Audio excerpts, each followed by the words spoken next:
everyone, my name is Haley, and things are about to get very wet around here. It's time for another summer tradition, the water balloon fight. But before we get to it, I think we should talk about another way you and I can make waves, because what you do today can change the world around you. Usually, to make a wave, you need a body of water, like an ocean or a river. But for the kind of waves we're making, you need things like love and patience and joy. You can change the world with those things. Today, I'm hoping to make a wave of peace. In a water balloon fight, peace is the last thing you want. It's every person for themselves in a war of water, where the most dry person at the end is the victor. But to demonstrate peace, today, I'm gonna have a water balloon fight. But I'm not gonna throw a single water balloon. I think that's the best way to... hold on! I was not ready! I wanted to say something first. Okay, if I'm going to demonstrate peace, I have to be... This is not funny, people. I have some serious things to say about peace. So please, stop! Oh. Who threw that? Who threw that? Who threw it?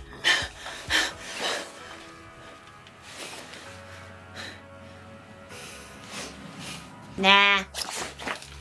In today's story, we're going to learn about two guys who are about to go to war and the one woman who was brave enough to stop them. So, let's take a break from the water balloon throwing until we get back.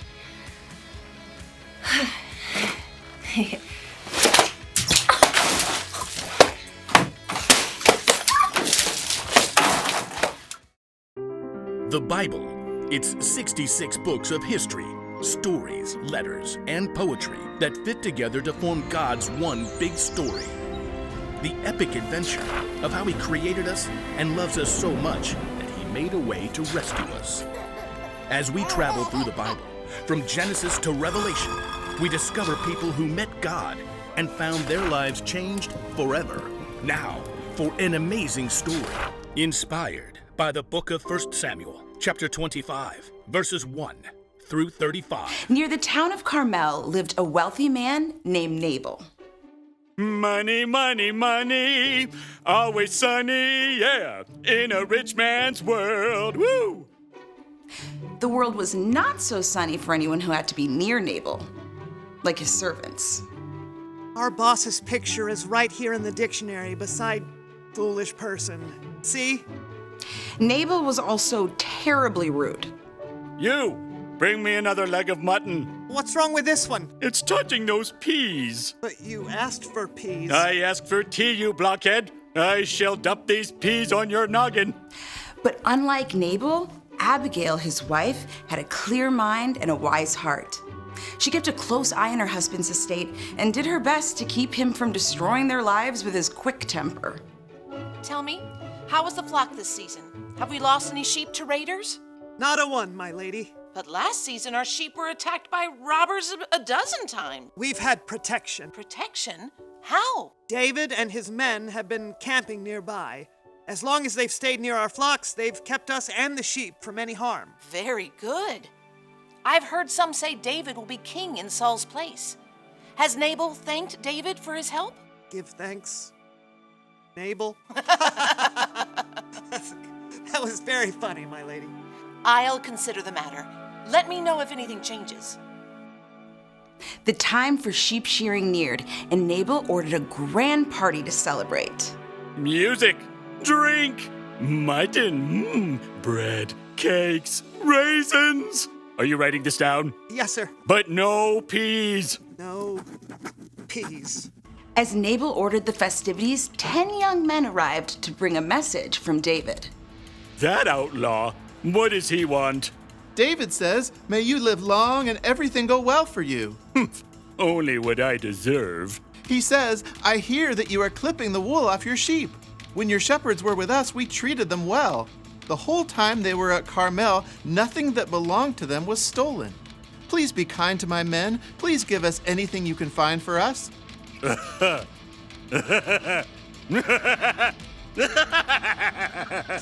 So, yes? Who is this David? Many servants are running away from their masters. Why should I give food to men who come from who knows where? So, no? Vamoose!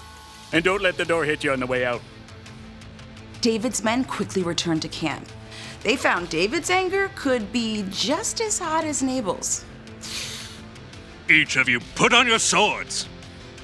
In a short time, David and 400 of his men were marching up the mountain to confront Nabal. Word spread quickly. A servant raced to find Abigail. David sent messengers to Nabal and asked for a share of food, but Nabal was rude and shouted at them.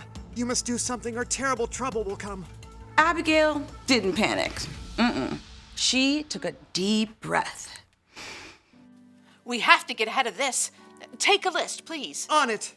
200 loaves of bread, 200 bottles of wine, 5 sheep, a bushel of grain, 100 raisin cakes, 200 cakes of pressed figs. Any peas? No peas. Save those for Nabal. What else? Load it all on donkeys and start down the mountain. I'll follow. As David and his men quickly climbed the mountain, the caravan of donkeys and gifts made its way down the steep road. David's anger grew as he neared the mountain estate. He gripped his sword tightly. Everything we've done hasn't been worth a thing. I watched over this fellow's property, but he paid me back evil for good. I won't leave one of his men alive. What's this? Donkeys? And looks like food for a feast? At the back of the caravan, Abigail could see David as they met the donkeys. She took a deep breath, hopped off the donkey, and ran forward, throwing herself to the ground at David's feet. Pardon your servant, sir. Please don't pay any attention to that evil man, Nabal. He's always doing foolish things. But now the Lord has kept you from using your own hands to get even. I've brought a gift for you and the men who follow you. Abigail dared to look up. David was watching her closely. The Lord your God will give you a kingdom that will last. That's because you fight the Lord's battles. He'll appoint you ruler over Israel. When that happens, you won't have to worry about how you killed people without any reason. The Lord your God will give you success. When that happens, please remember me. Slowly, David nodded. He removed his hand from the hilt of his sword and reached down to help her up. Give praise to the Lord. He has sent you today to find me. You have shown a lot of good sense and kept me from using my own hands to get even. He has kept me from harming you. Prepare a feast for your men. You've earned every bit of it. Go home in peace. David accepted the gift and turned back instead of facing down Nabal. Abigail returned home to find her husband holding his giant party. Nabal, I've made peace. Peace? Ugh, hate him. Woo-hoo-hoo. Though David didn't kill him, Nabal soon met a dreadful end. Abigail and her entire household were saved because she chose to get creative and make peace.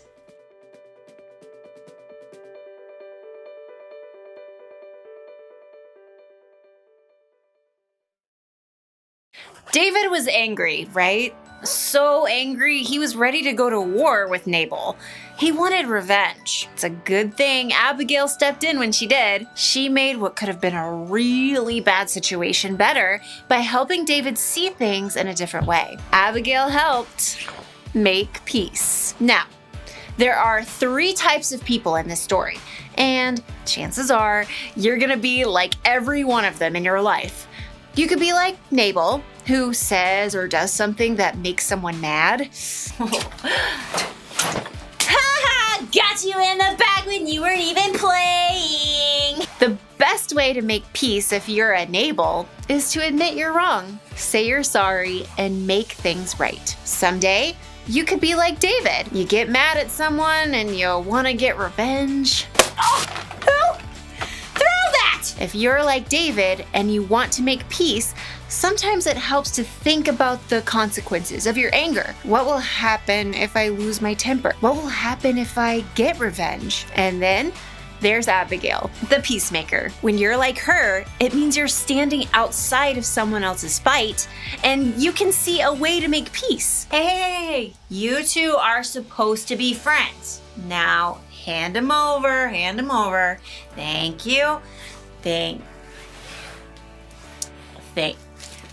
Warren, hand it. Oh. Peacemakers can help others see their situations in different ways. They can stop arguments and fights before they get way out of control. Water balloon fights are one thing. They're supposed to be fun. But other fights can hurt feelings, damage relationships, or even worse. So be an Abigail and make a wave of peace. The one thing to remember today is this: you can help others make peace. If this doesn't come naturally to you, that's okay. Ask God for help. And remember, when you believe in Jesus, the Holy Spirit living inside of you can also help you make peace. Well, now it's time for the actual water balloon fight. So, I'll see you next time. Well, I guess we used up all the balloons. Nope.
Whoa! 3 in a row! Yeah. Hey, well, don't count your corn until it's thrown.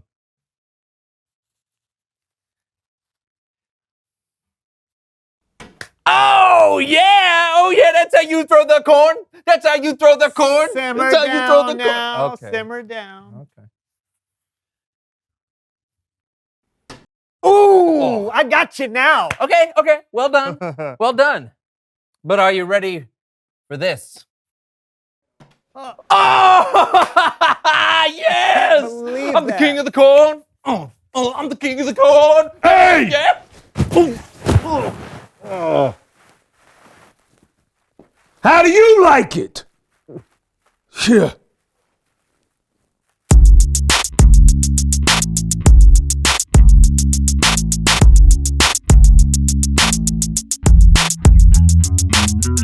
Welcome to the So&So Show. I'm Brandon. And I'm John, and today we'll be making waves right here in the middle of my basement. Because you don't need to be somewhere special in the world to make a difference. Oh, no, not at all. You can do it anywhere, anytime. You know how sometimes people have special sporting events to raise money for those in need? Well, that's what we're going to do today. Yeah, John and I have set up a 9-hole miniature golf course in here for our first annual Putting for Change Miniature Golf Invitational. Here's how it works. For each round, we'll try and putt a golf ball into a hole. The person who hits the ball in the hole with the fewest number of shots wins the round. The loser of each round has to put some change into this jar. At the end of the tournament, everything in the jar will be given away to help change the world. Ooh, that sounds great. Let the games begin. Yes! So here we are at hole number 1. It's a standard par 3 through the tube or around the clown type of hole. I'm going to hit it around the clown because the tube never works for me. And make sure you watch out for the squirrel head at the end. That guy is nuts. I'll tee off first. John lines up the shot. It's a pretty straight shot despite the obstacles. Will he get a birdie? Or will he choke, leaving the door open for the far superior golfer? You do realize I can hear you, right? I thought it would add to the overall feel of the tournament. Yeah, well, it doesn't. Wow. Not bad. Yeah. You're in a bind now, though. I am. 2. Oh! 2. Beat that, All huh? right. Yeah, Okay, 2. I will.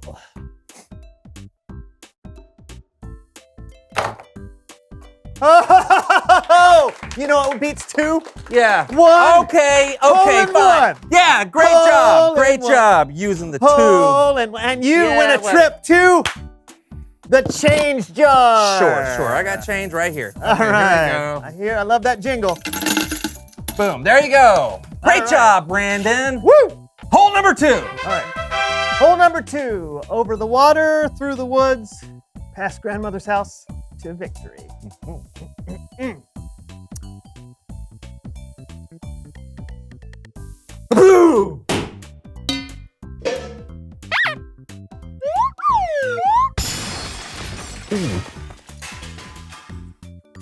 You all right? Yeah. Need a tissue? No, I'm fine. Sure. Yeah. Oh, is it my turn? Yeah. Oh. Okay. Weird.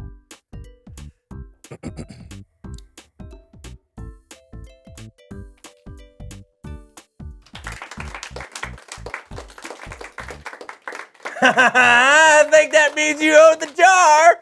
Woo! Right? Is that what the rules say? That's what the rules say. I forget the rules. Is that what they say? The change, you know? You got to put change in there. Yeah. You got to, that's what they say. It's on now. Oh, yeah? Yeah. Come on. Bring it. Montage. Bring it.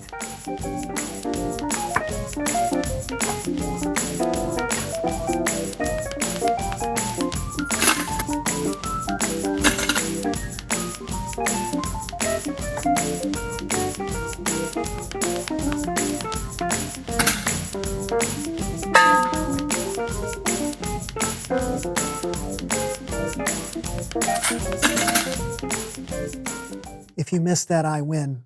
I remember.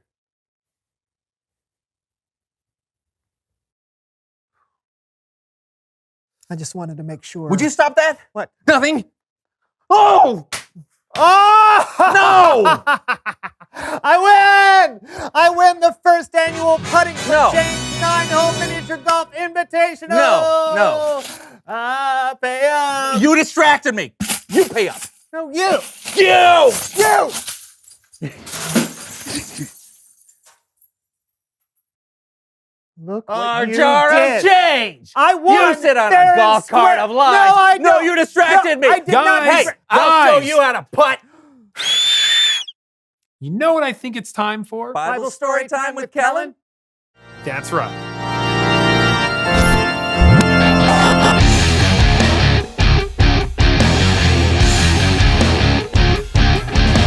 So, how's it going? He's He just kept mad that distracting I me won. by- No. Actually, I wasn't really asking because I can tell how it's going. But first, I did want to say this. I love the idea of you guys having a golf tournament. You do? 100%. There are a ton of lives you guys could change. That's See, what if I've you been would've trying to just- say. But you're missing one of the best ways to do that. We are? Yep. And that's what today's story is all about. So just sit back and listen. This story is about an amazing woman named Abigail, Hello? a woman who helped make peace and saved lives. We'll hear her story today on Behind the Bible. Alrighty then.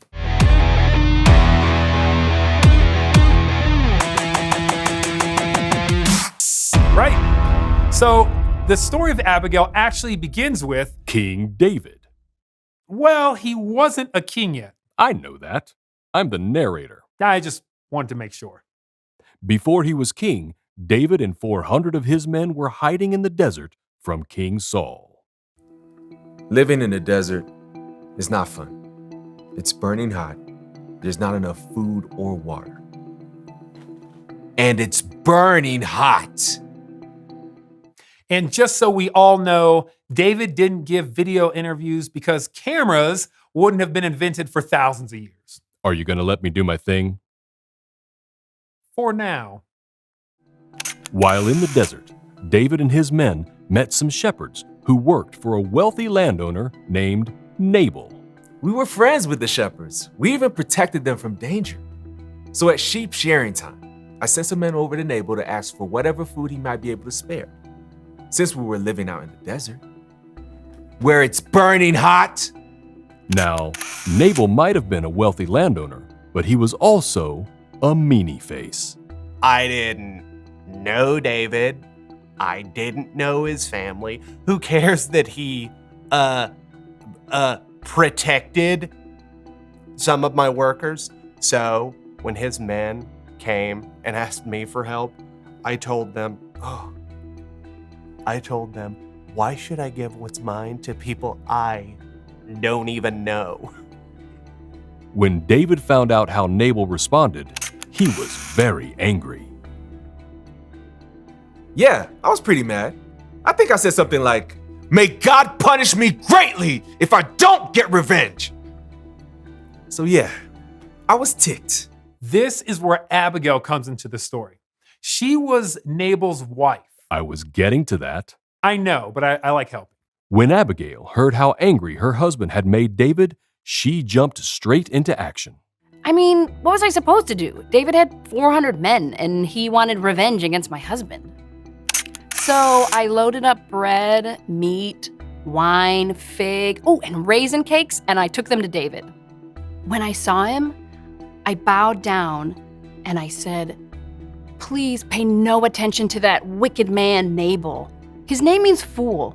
He's always doing foolish things. I'm sorry." Then she said to me, "The Lord has kept you from using your own hands to get even. Someday, the Lord will appoint you ruler over Israel. When that happens, you won't have to worry about how you got revenge without any reason." That was exactly what I needed to hear. Abigail's words brought peace. And the raisin cakes didn't hurt either. Abigail changed the whole story. She stepped into a bad situation that she didn't even start and helped make peace. Abigail changed the whole story. She stepped into a bad situation. I already said that. Oh, man. Meanie face. Sorry, let's make peace. Fine. This has been Behind the Bible. Wow, that makes me feel silly. Yeah. Me too. Hey, we all get caught up sometimes, like when you're in a competitive game or when someone feels like they've been wronged. Those feelings are real and that's okay. But how we deal with those feelings, that's what's important. Making peace isn't always easy, but if you've put your trust in Jesus, God gives the Holy Spirit to help. I'm sorry, John. I was being distracting on purpose. And I'm sorry that I was being a meanie face. Well, I guess we ruined the first annual Putting for Change 9-hole miniature golf invitational. Are you kidding? I told you, I love the idea. You guys can change lives, especially when you learn how to make peace and spread that peace to others. And you know what? I'm going to be your first sponsor. You will? Yep, which means much better. I'll see you guys. Reveal the question. What are some ways to make peace? Well, saying you're sorry can help. Or talking about what's wrong? Yeah, maybe you could try and look at things from other people's point of view. Yeah, and remember, you can be a peacemaker even if you're not the one in the argument. Yeah, totally. Hey, you want to play another few rounds? You bet. We'll see you next week for a brand new show. See ya! Oh! Here. Chicken. Chicken in the can. Empty the pens. I'm gonna make this. No, those are the obstacles. Oh, I see. Okay.